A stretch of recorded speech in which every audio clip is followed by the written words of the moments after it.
Qual é a imagem que o mundo tem de nós? Qual é a imagem que o mundo tem do Brasil?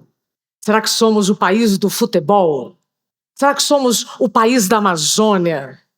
Ou será que também somos o país do carnaval? Essa deve ser unanimidade, não é? Que no Brasil nós temos pessoas felizes, animadas, não é? Será que nós somos o país mais feliz do mundo? Não. Nós somos o país mais ansioso do mundo. Sabiam disso? Ficamos, inclusive, no ranking também entre quarto ou quinto lugar no número de depressivos do mundo. E nesse momento, nós temos 32% dos trabalhadores enfrentando o diagnóstico da síndrome de burnout. E essa doença ocupacional que hoje afeta 32% dos trabalhadores, assim como depressão ou transtornos de ansiedade, aumentaram 40% nos últimos anos.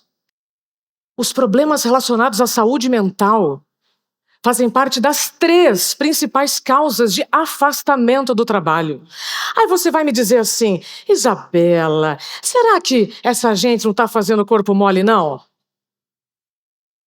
Se um profissional não pudesse afastar do trabalho por um problema relacionado à saúde mental, um jogador de futebol não pode se afastar dos campos por uma lesão no joelho. Sabia? E se todos esses dados, se todas essas evidências que eu trouxe para vocês não comovem o coração, provavelmente a perda acima de 400 bilhões de reais por ano vai doer no bolso. Então é sobre esse entendimento que eu estou aqui. Depois desses dados, fica impossível fazer vista grossa para os impactos que a falta de saúde mental provoca na economia e na sociedade, sim ou não? A partir de agora, está com vocês continuarem repetindo aquelas frases que saúde mental é piadinha, é frescura, porque nós já temos dados. Então, será que não está na hora da gente ter uma nova orientação sobre a prevenção da saúde mental? Será que não está na hora da gente ter recursos para proteger a nossa saúde mental? Equipamentos para proteger a nossa saúde mental? Assim como existem equipamentos para os riscos físicos. Sim. Protetor auditivo, óculos, capacete, luva. Esses são alguns exemplos dos EPIs, equipamentos de proteção individual. Imagine quantas pessoas se machucaram para tudo isso se tornar obrigatório. Quantas pessoas morreram para que esses equipamentos fossem obrigatórios para proteger a nossa saúde física. Eles foram obrigatórios na década de 70, tá? Aqui no Brasil. E antes disso, o que acontecia? Não acontecia, né? Essa foto foi tirada na década de 30, lá nos Estados Unidos, mas ela representa muito o que estava acontecendo nos Estados Unidos, no Brasil e em boa parte do mundo. Os trabalhadores quase não tinham nenhum equipamento para sua segurança. Mas, com o tempo, as coisas mudam. Hoje, essa obra estaria embargada, não é? Com certeza. Então, vocês vão me perguntar, e por que o Brasil, então, começou a regulamentar os equipamentos para proteção da saúde física? Será que foi do nada? Na década de 70, olha que curioso, nós ganhamos 2 títulos.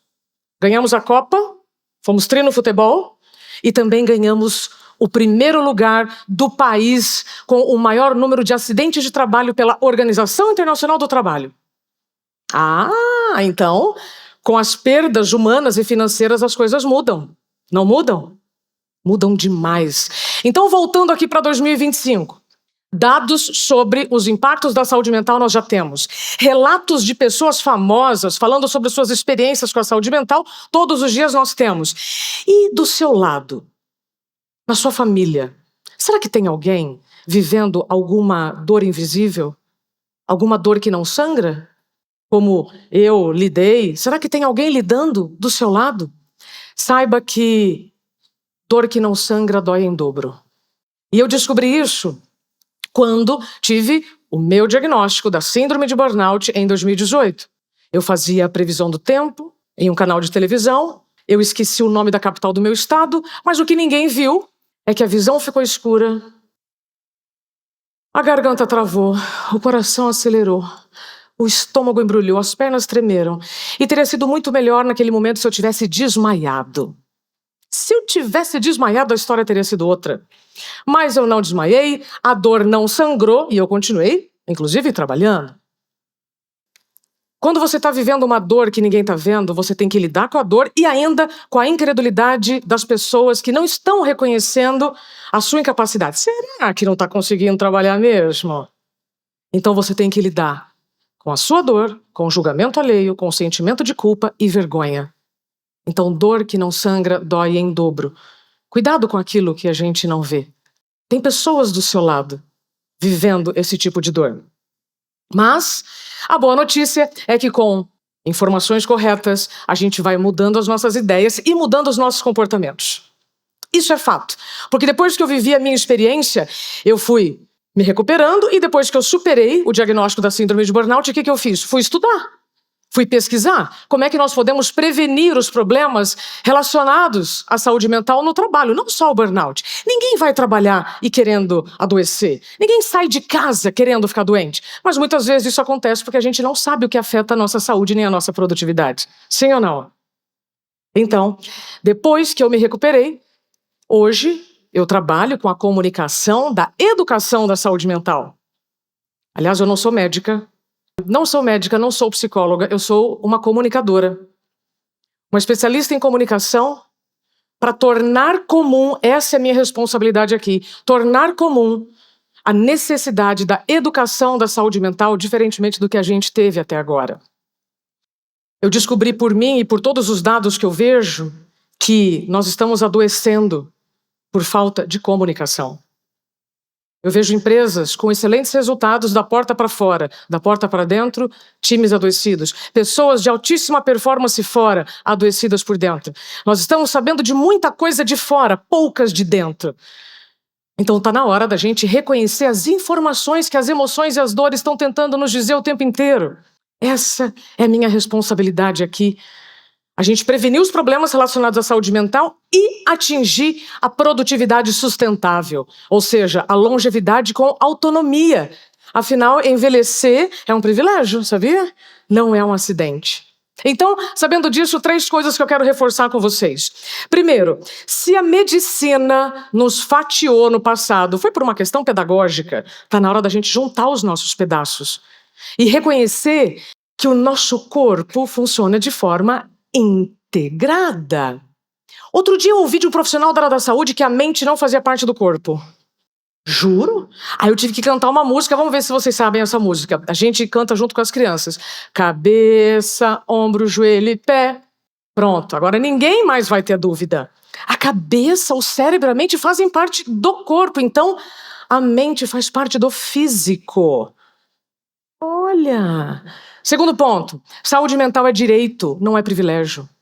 E terceiro, a gente precisa fazer com a saúde mental o que aconteceu com a saúde bucal. Quem aqui escova o dente? Todos os dias? Parabéns! Há 300 anos não era assim. Uma escova de dente era usada por todos os membros da mesma família. O que aconteceu de lá para cá? Educação no tema, repetição, repetição, repetição, educação. E hoje todo mundo aqui se comprometeu com a saúde bucal, não é? Feliz ou não, você escova o dente? Se seu time marca gol ou não, você escova o dente? Se uma reunião dá certo ou não, você escova o dente? Então você já se comprometeu com a sua saúde bucal todos os dias. Está na hora da gente fazer isso com a saúde mental todos os dias. Não é só nas férias, não é só na terapia, não é só quando você consegue meditar. É todo dia.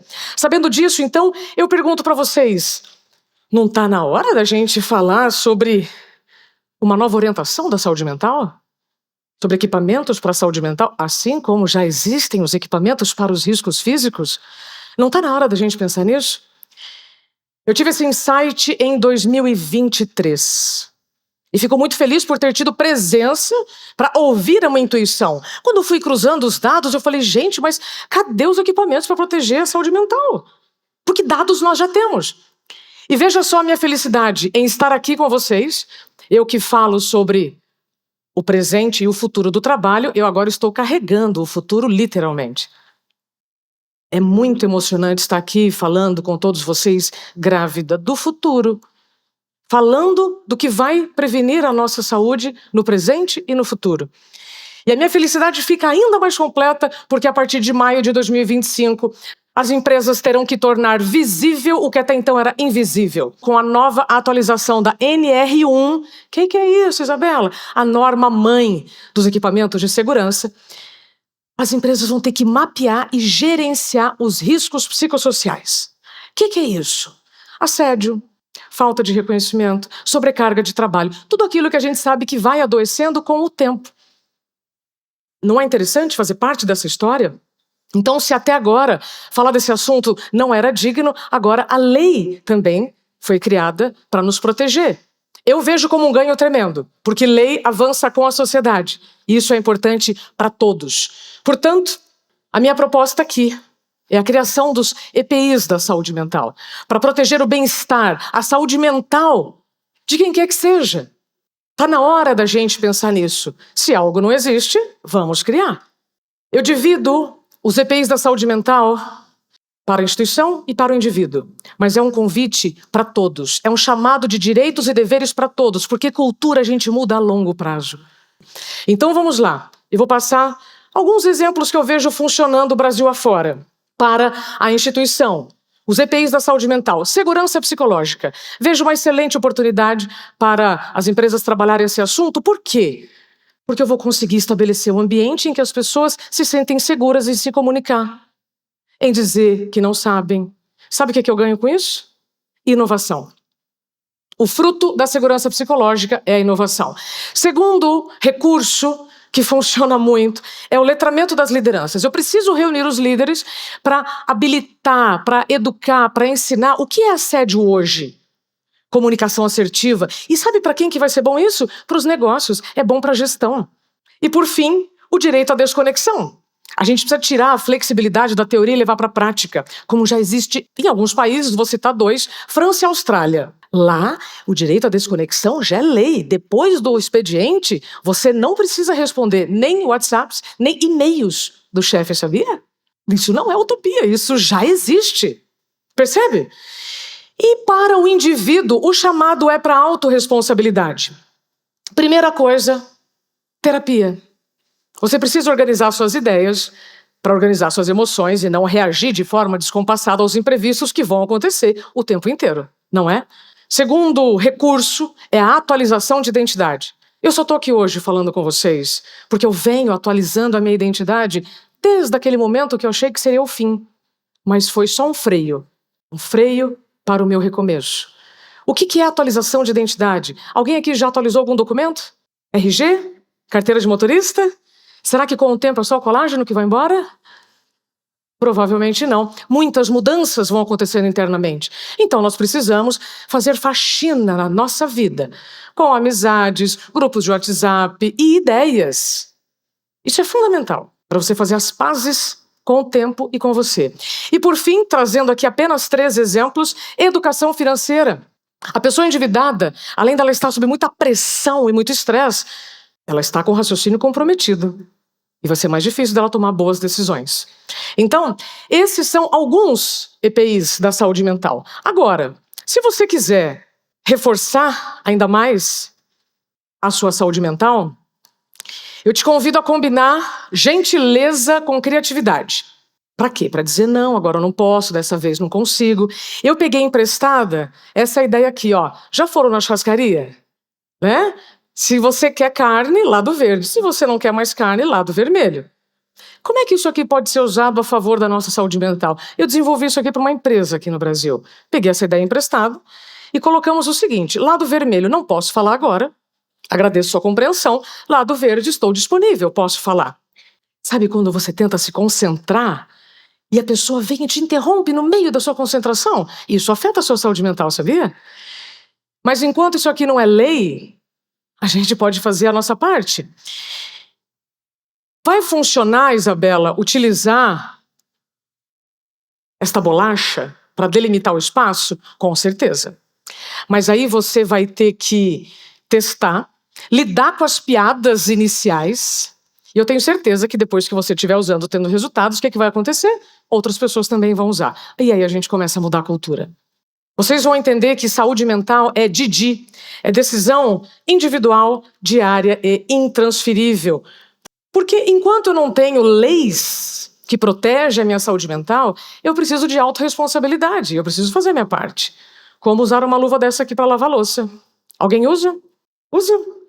Alguém te obriga? Tem alguma placa na sua cozinha escrito: ao lavar a louça, coloque luva? Não tem. Você usa por quê? Você já aprendeu que é você quem cuida das suas mãos.